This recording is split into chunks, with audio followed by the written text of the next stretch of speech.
యువతల సృజనాత్మకత వెలికితీసి భవిష్యత్తు పారిశ్రామికవేత్తలుగా తీర్చిదిద్దేందుకు కూటమి ప్రభుత్వం కృషి చేస్తుందని రాజమహేంద్రవరం నగర ఎమ్మెల్యే ఆదిరెడ్డి శ్రీనివాస్ అన్నారు.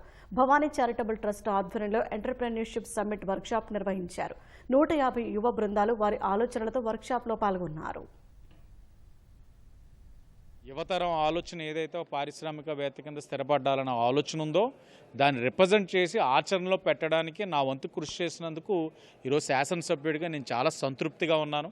గౌరవ ముఖ్యమంత్రి గారు రతన్ టాటా ఇన్నోవేషన్ హబ్ని అమరావతి సెంటర్ కింద రాష్ట్రంలోని ఒక 5 సెంటర్స్ ఆక్సిలరీ యూనిట్స్ కింద ఓపెన్ చేయడం జరిగింది. అంటే యువతరాన్ని పారిశ్రామికవేత్తల కింద తయారు చేయడానికి వాళ్ళలో ఉన్న రా టాలెంట్ని ఫైన్ ట్యూనింగ్ చేసి నర్చర్ చేసి వాళ్ళకి ఇవ్వాల్సిన ఆర్థిక సహకారాలు అందిస్తూ వాళ్ళకి కావాల్సిన ఏదైతే టెక్నాలజికల్ సపోర్ట్స్ అన్నీ కూడా ఇస్తూ వాళ్ళ టాలెంట్ని ఫ్లరిష్ అవ్వడానికి అంటే అలాగే ఆ ప్రాజెక్ట్ మంచిదైతే ఇంప్లిమెంట్ చేయడానికి ఈ రతన్ టాటా ఇన్నోవేషన్ హబ్ అన్నది అన్ని విధాలుగా సహకరిస్తుంది.